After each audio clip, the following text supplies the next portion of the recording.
Okay, so compliance complies with the Code of Federal Regulations for 49 CFR Part 26 as it relates to the DBE and SBE programs. The purpose of this session is to inform the PEs and the responsible charge of the documents and reporting requirements necessary for compliance regulations. This includes DBE, SBE information, subcontracting requirements, payroll requirements, EEO, and on-the-job training. And these things are important for the LPA to receive their payments in a timely manner on all federal aid projects.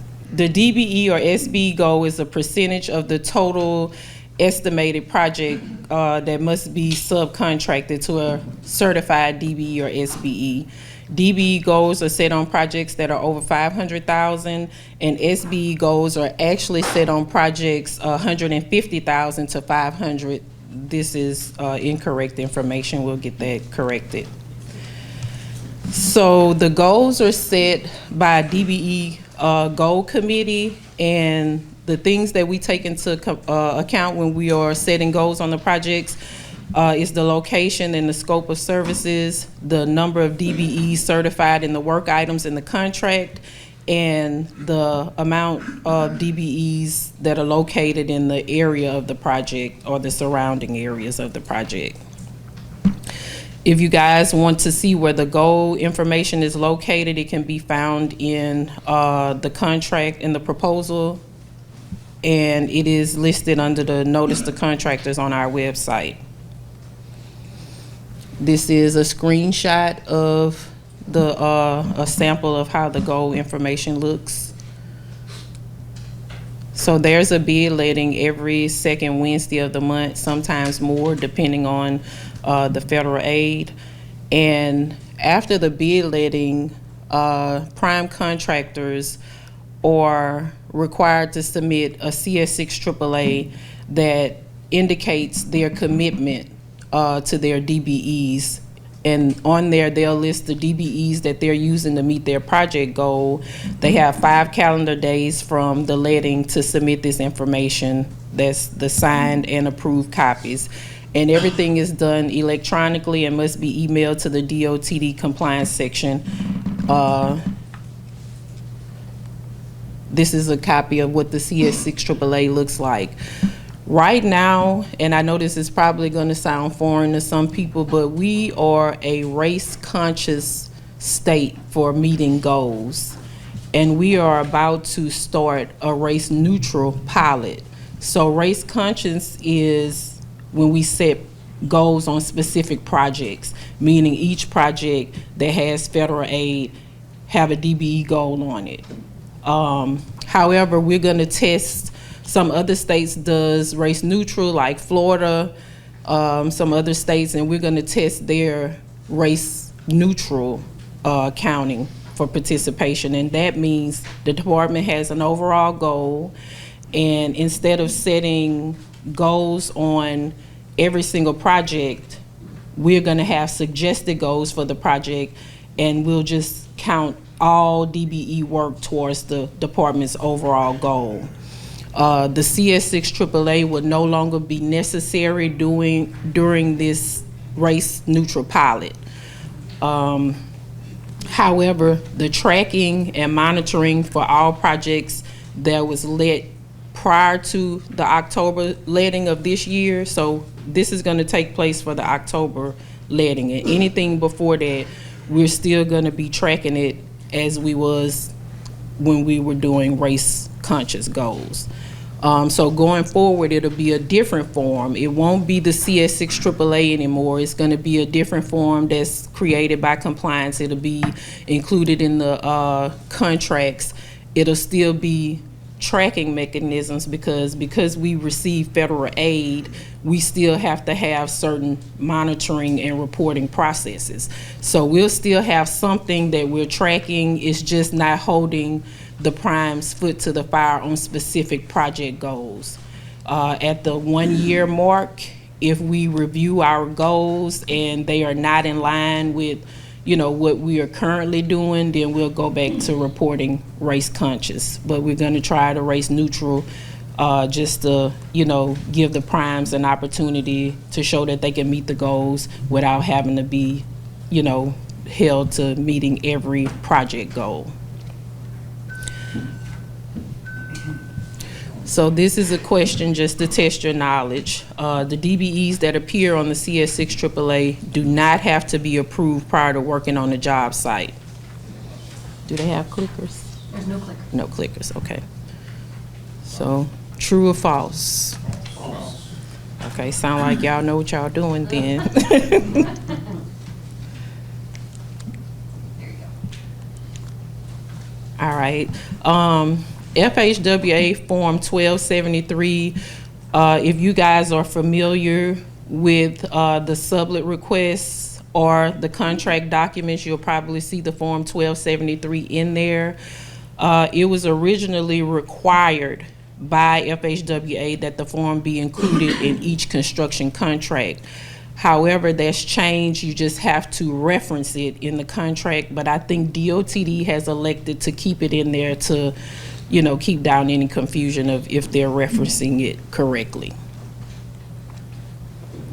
So before construction work begins on a project, all subs, manufacturers, suppliers have to be approved by compliance before going to work on the project. So if they have truckers on site, suppliers, or somebody's manufacturing like Gainey's or somebody that's, manufacturing a product for the project, then they have to be approved prior to going to work on the project. A lot of times we receive documents at closeout, or Angela might get a payroll and they don't have an approved sublet.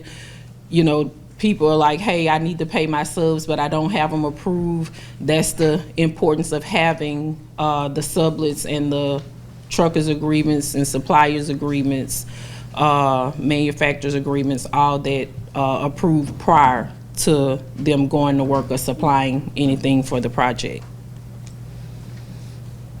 The subcontractor approval process is all automated, and documents are only accepted through our online portal. That would be the request to sublet is the OMF 1A, and the OMF 2A is the EEO certification. And anybody performing over $10,000 worth of work have to have the EEO certification, and anyone performing over $50,000 worth of work must have a contractor's license. And this is not in here, but I'm gonna mention it because it keeps coming up. If you have someone that's cutting trees, pruning, doing any type of tree work, removal that requires them to have an arborist or a horticulture license, they must have that as well. A lot of times I'll get the sublet request and I reject it, and people are ticked off because they're ready to go to work, but that's a requirement by the state and the feds. You have to have the license for the work that you're performing if it's required.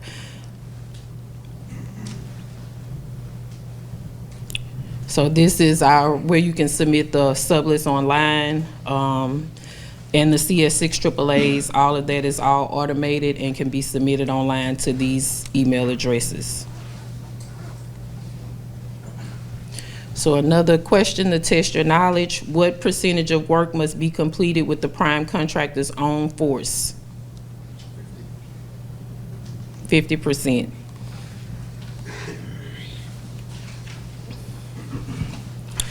So with that 50%, the prime contractor must complete 50%,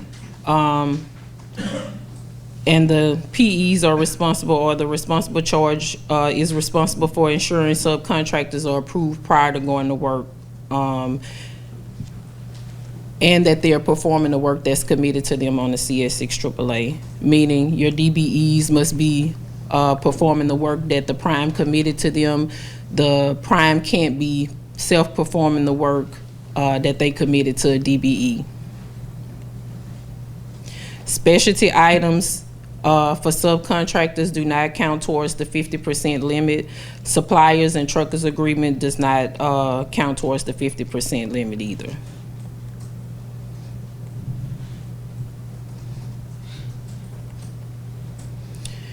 So for DBE replacements, a lot of times we have, like I say, the prime contractor may want to self-perform the work, or, you know, get another DBE or another sub to do work that they've committed to a DBE or SBE on a CS6 AAA, which is their commitment document. In order for a DBE to be removed, they have to be unwilling or unable to complete the work, and they must submit something in writing to the DBE. The prime contractor must submit something in writing to the DBE, and the DBE again have to be unwilling or unable, and all of this information must also be submitted to compliance for review and a decision to be made if the DBE can be removed or replaced. Now, if there are work items that DOTD have reduced quantities that's at no fault of the prime contractor, then, you know, that reduction in work would be allowed, because of course if the DBE can't perform the work due to a reduction on our part, we're not going to hold the prime accountable for that. And in any situation where a DBE is removed for not reasons of DOTD's fault, good faith efforts must be done to secure another DBE, or to at least show us that you made good faith efforts to find one if you couldn't, in order for us to accept the goal shortage. This is a copy of the good faith effort documentation. It'll be submitted to compliance. It'll be reviewed and either approved or rejected. For DBE subcontractor payments, payments must be entered into FHWA beginning with estimate 2. It must be turned in with every estimate, no matter if work was done or not. So if you got you know, a period where the grass is growing or whatever is going on, and it's a 30-day period, you still have to do your estimates whether work was performed or not. And the PE goes into the system and approves after the DBE has reviewed and approved their subcontractor payments. If the LPA is not already set up to enter payments, you can request your rolls with Ms. Judy. This is her information, her email address and her phone number. She will set up access in FHWA. So for prompt payments, there's just a final rule last year by USDOT and FHWA regarding prompt payments, and they say you have 30 days to pay your pay your subs. The prime has 30 days to pay their subs after being paid by DOTD. Recently that's changed. They said if you have your state law that have lesser days, then you go by what the state law says. So Louisiana revised statute says you have 14 days to pay your subs after being paid by the owner. And with that said, so all subcontractors should be paid within 14 days of being paid, of the prime contractor being paid. If DBEs are not paid in a timely manner, subcontractors do have the opportunity to file a prompt payment complaint. And this has changed. All payments will not be held until the subcontractor is paid in full, but they do have a change order process now where the amount that's owed to the sub will be held instead of the full amount. Commercially useful functions should be performed on projects to ensure that the DBE is being held responsible for the work involved in their contract. That means performing, managing, and supervising everything on their own without help from the prime contractor. They must use their own equipment and workforce and materials. Every job with a DBE performing work is required to have a CUF review whether it has a goal on it or not. And the PE can perform they should be performing the CUF reviews, but compliance also comes out and perform CUFs too. And if you have any situation that arises, you can contact compliance and we'll come out and do a site investigation. So CUF reviews, this is an example of a DBE having to use their own forces. So if a DBE is furnishing and installing concrete on a project, DBE Gold credit would not be given on the furnishing and the cost of material if the concrete is purchased from the prime contractor or any of its affiliate companies. So it's not in compliance with the federal regulations regarding commercially useful functions. This is an example of the CUF form. This form should be completed in its entirety if a PE or responsible charge is performing a CUF on a project, and this form should not be given to the prime or the DBE to fill out this information. It has to be done by DOTD personnel or PE or responsible charge on a LPA project. So for project closeout, prime contractors are required to document their payments to their DBEs. This is called a CP2A form. It's the final report. It shows that they have paid all of their DBEs what they committed and that they are in line with their goal. If they do not meet the goal, they will have to have a shortfall analysis and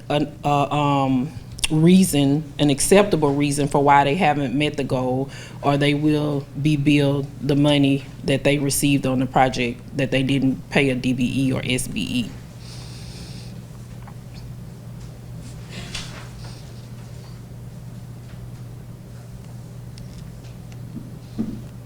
That's just another copy of the CP2A form.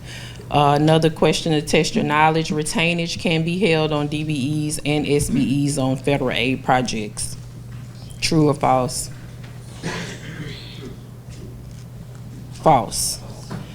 Yeah, we don't allow for retainage to be held on DBE or SBEs on federal aid projects.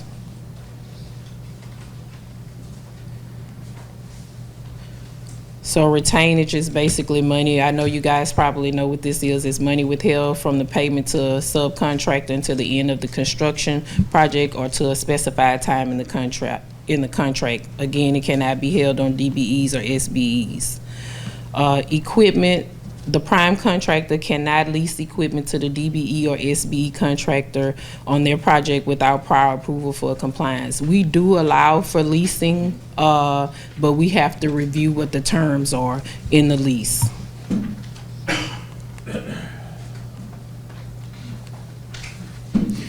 We do allow for joint check agreements as well to ensure that the supplier is able to be paid. So we'll have joint check agreements. They have to be approved by compliance as well. Third tier subcontracting is not allowed unless it's for specialized use of equipment, and it must be approved by compliance. A lot of times we'll have, third tiers out there. They'll be contacting Angela about their payments, and we never even knew they were on the project. So unless it's something special, specialized work or specialized use of equipment, a third tier subcontract is not allowed. So these are the expectations throughout the life of the project. You have to notify compliance immediately if there are any troubles with the DBE on your project. And again, DBEs cannot be replaced or removed without approval from compliance. If DBE items are decreased or eliminated, as I mentioned earlier, the compliance office should be notified so we can review the change order and relieve the prime contractor of that amount in the contract. Good faith efforts must be done to find work that's affected by a DBE or to find another DBE to do different work items in order to continue to meet the project goal. So ultimately, it's the responsibility of the prime to meet the project goal no matter what. I'm gonna turn it over to Miss Angela. Okay, good afternoon. My name is Angela Benn, and I am responsible for labor compliance, which entails the processing of pay estimates and certified payrolls for all contractors that's performing work on federally funded jobs. So, first question, are payrolls required on federal aid projects?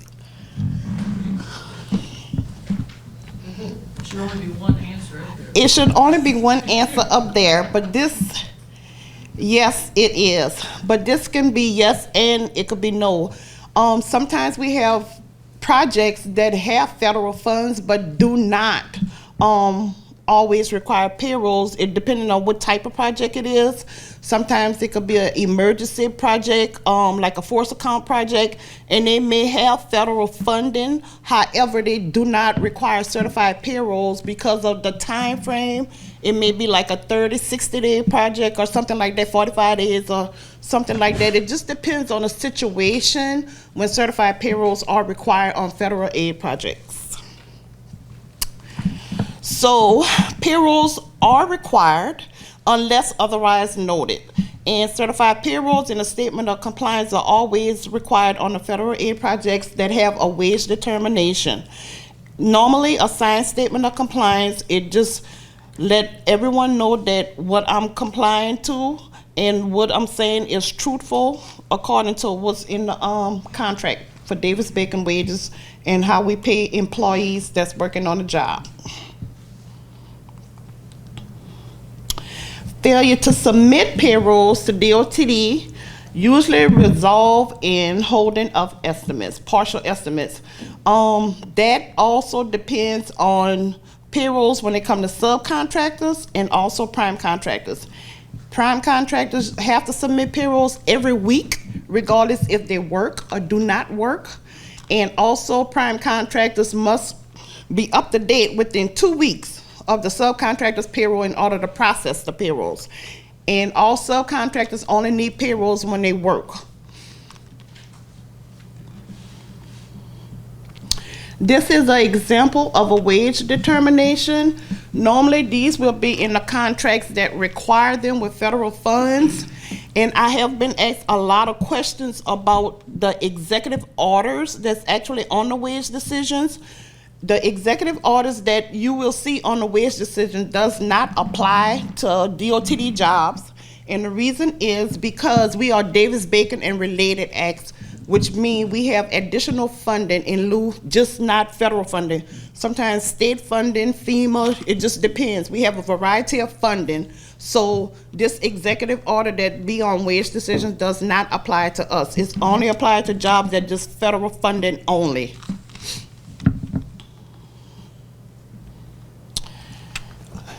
Okay, a Form 1444. This form is what is used to actually get classifications on the wage determination that you just previously saw.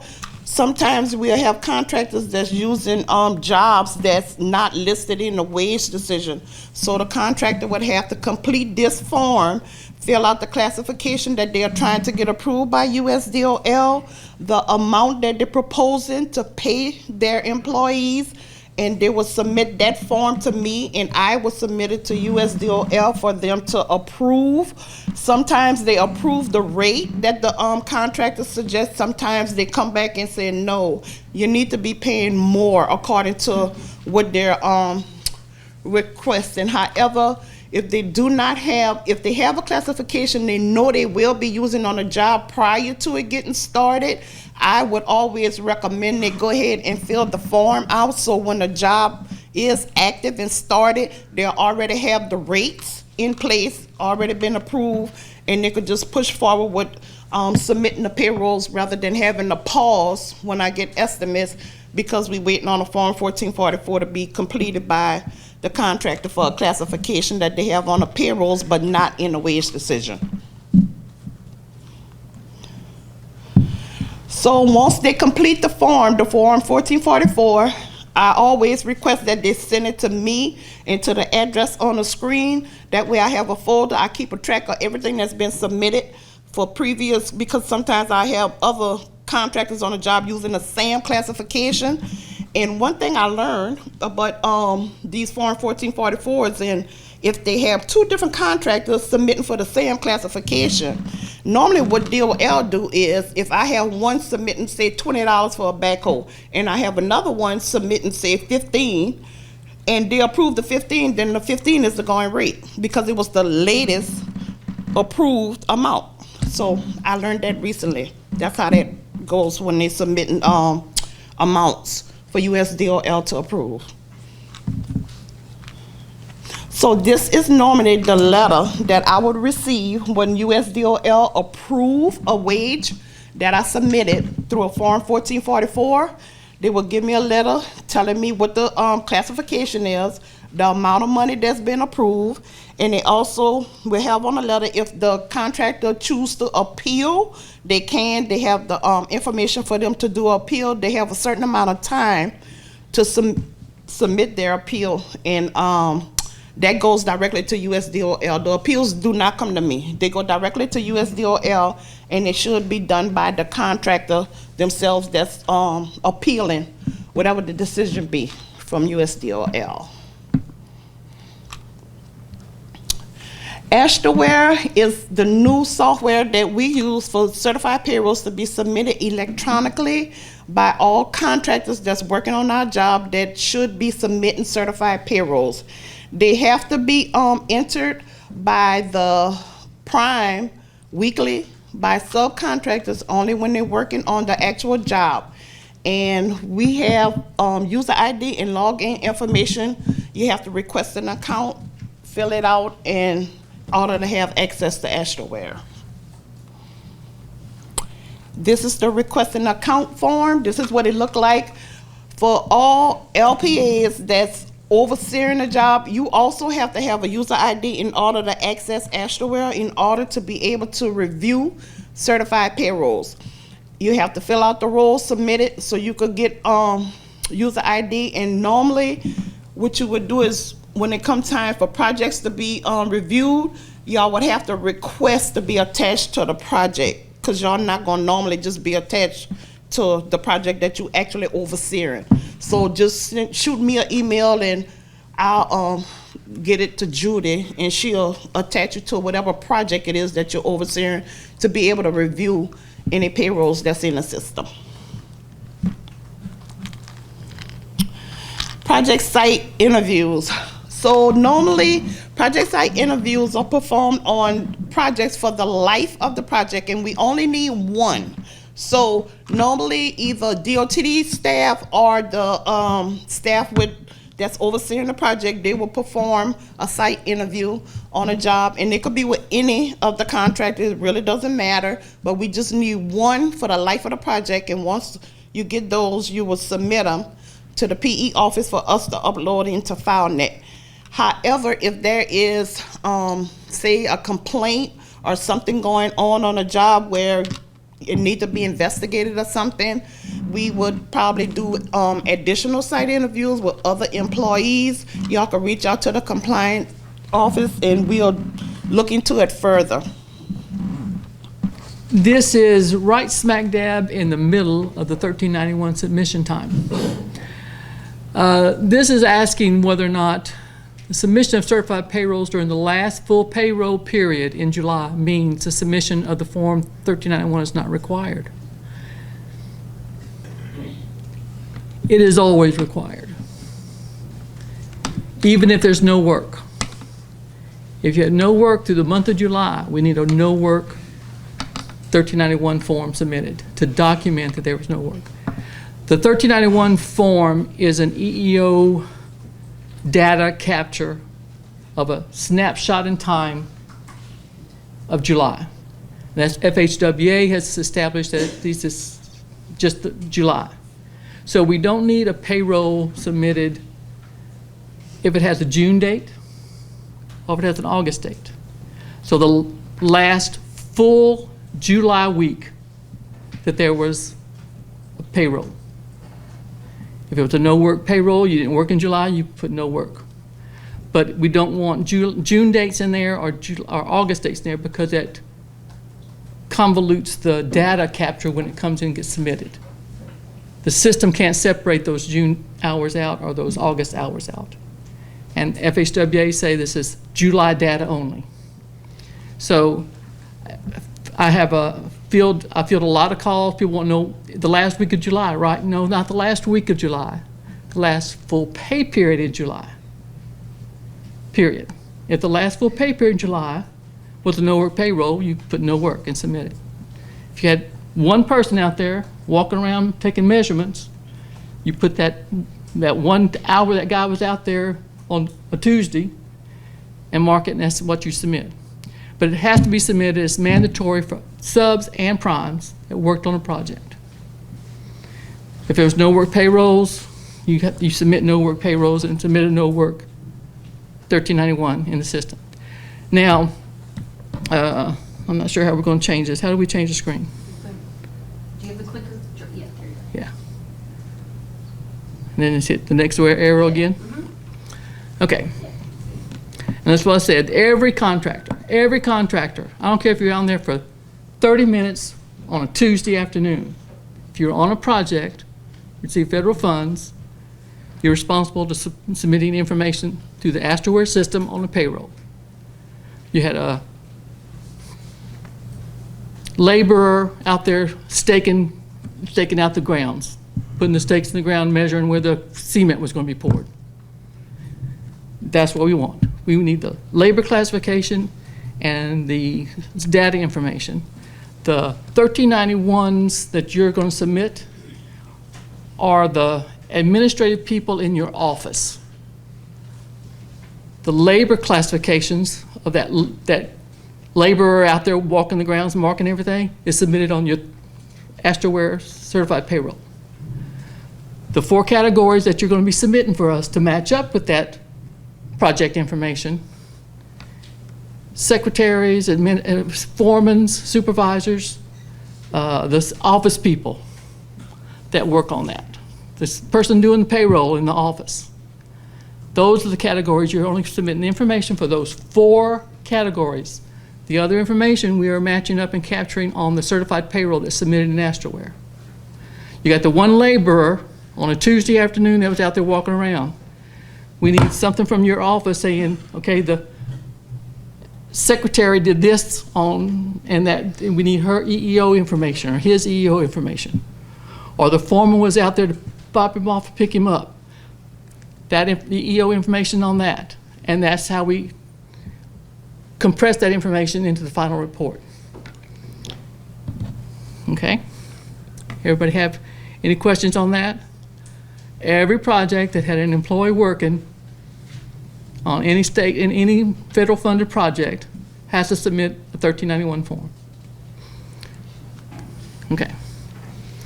So the 1391 form goes to this link, gets submitted electronically. It's a spreadsheet.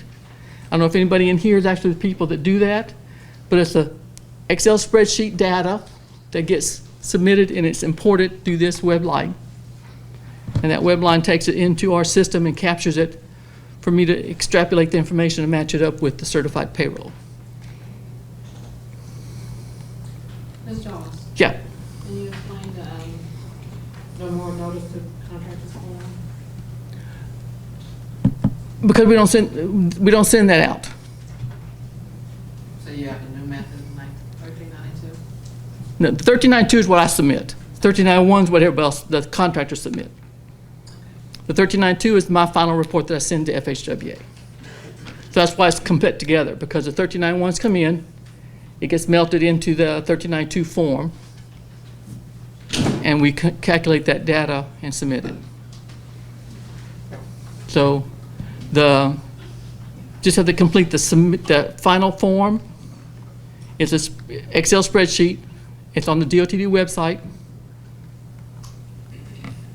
These are the only 4 categories that you're looking for, that we're looking for get information on. If officials, supervisors, foremen or forewomen, any clerical. And I've had to talk to contractors on the phone that, you know, like the person in your accounting office that does the payroll for that project is considered part of that project information, that labor force for that project. If you had a supervisor go out there on a Tuesday afternoon, like I said, and just walk around, he has to be assigned to that project number.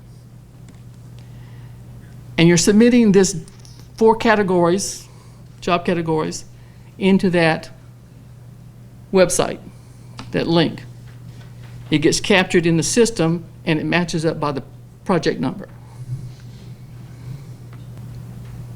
This is one of those that has showing that if you had no work, no activity,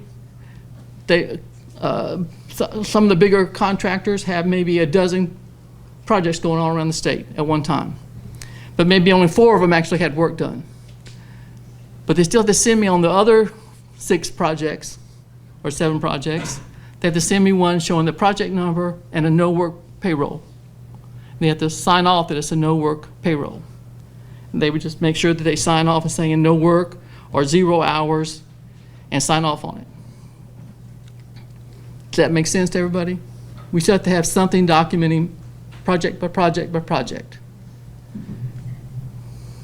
I'm going to bring up Mr. Marquinn Robertson and let him take over for the next category.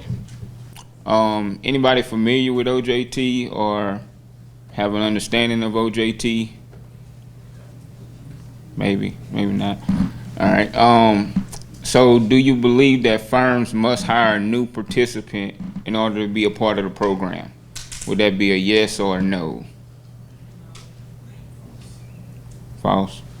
That's correct. That's false. So you do not have to be a new employee, but you cannot already, let's say you want to train someone on the backhoe, they can't already be a backhoe operator and then you try to submit them to the OJT program. But if they're a laborer or if they're a carpenter, then and they want to, be trained on the backhoe, then that's fine to submit them as an OJT employee on the backhoe. But you can't already be working in a field and then say, hey, we want to put them in a training to receive credit for that. That's not allowed. So each project is reviewed to determine if the project contains a certain amount of work in a different area to be performed that will support either a trainee or a certain number of trainee hours. So the OJT program is completely voluntary to contractors, and so they're not forced to do this, but they can participate in it.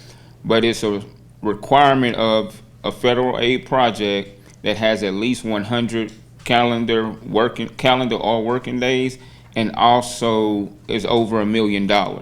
So if it doesn't meet one of those requirements, then it doesn't qualify for OJT. But if it meets both of those, then it qualifies. And just depending on if it's $1 million to $4 million, it's 2 trainees. If it's like $4 million to $6 million, it's like 5 trainees. So it just depends on how much the contract is, and as long as it's at least 100 working days or calendar days on that job. Also, the contract will contain a special provision with the job participation and training in the D section of that contract.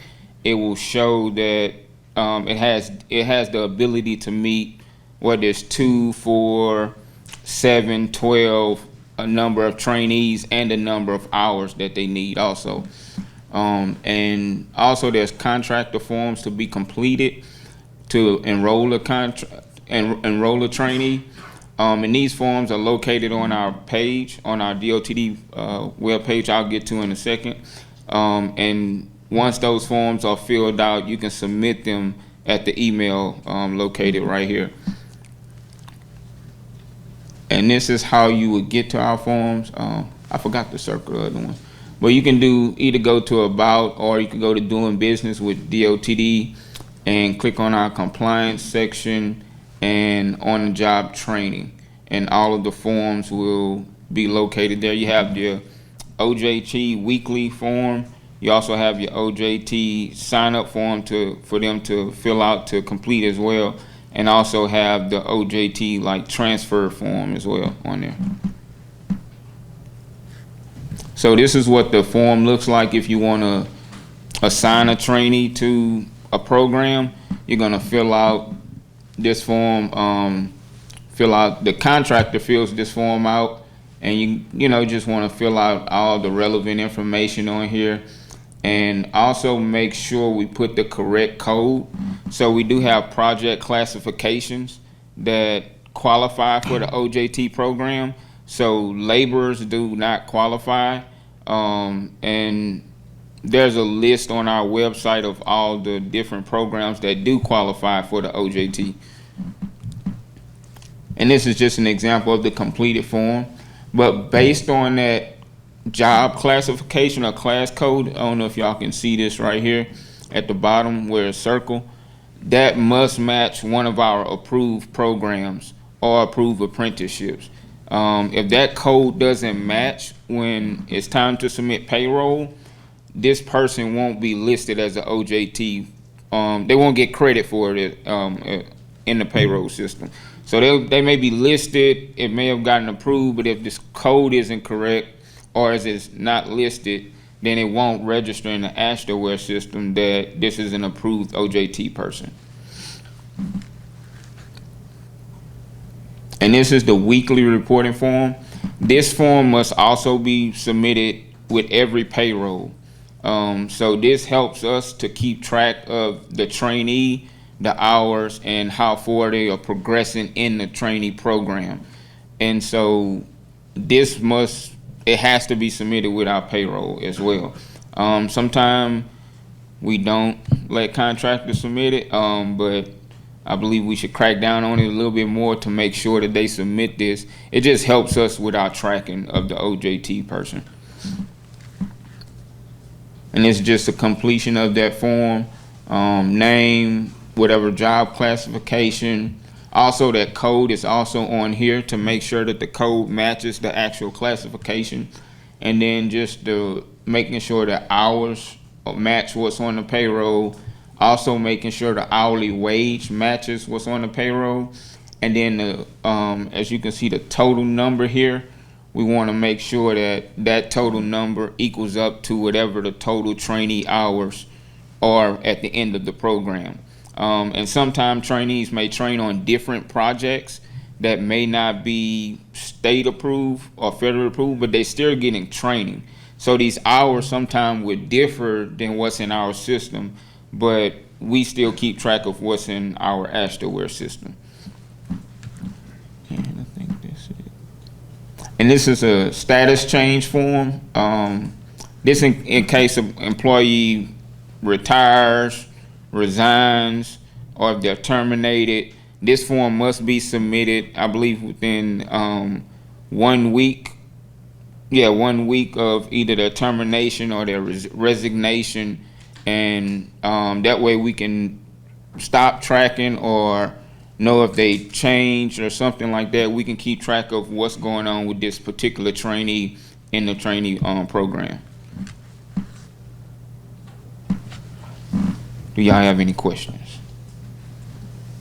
On the on-job training, can it apply for engineers, like hiring students from colleges and things? Not at the moment. No, it's only for highway construction. But we are adding to the program, and what we're gonna do is supply supportive services for kids coming out of foster care and kids coming out of the juvenile justice system to help them to get training, and whether it's like interview training, job training, to help them move into the construction fields. So that's something, we haven't got it yet, but we're working on it. Yeah, and also to your point, there are other states who do that with their engineer students. They'll hire them and they'll actually, or even not just the engineering students, but current employees that work for them, they will pay for their education so that they can get their engineering degree, so that they can in turn work for the department for a certain number of years and stuff. I'm not sure if you're familiar with the EDC 7, everyday counts. And so some states have taken that to train the students or either get people into the field by sending them back to school and allowing them to work for the department for a certain number of years or something like that to increase the number of engineers as well. So, Okay. so the program money is actually is taking part of the construction money funds and using it for these specific services. So that's why it's hard to say we can use it for this or use it for that. Because of the federal government is allowing us to only use a certain portion of the construction funds for on-the-job training or supportive services.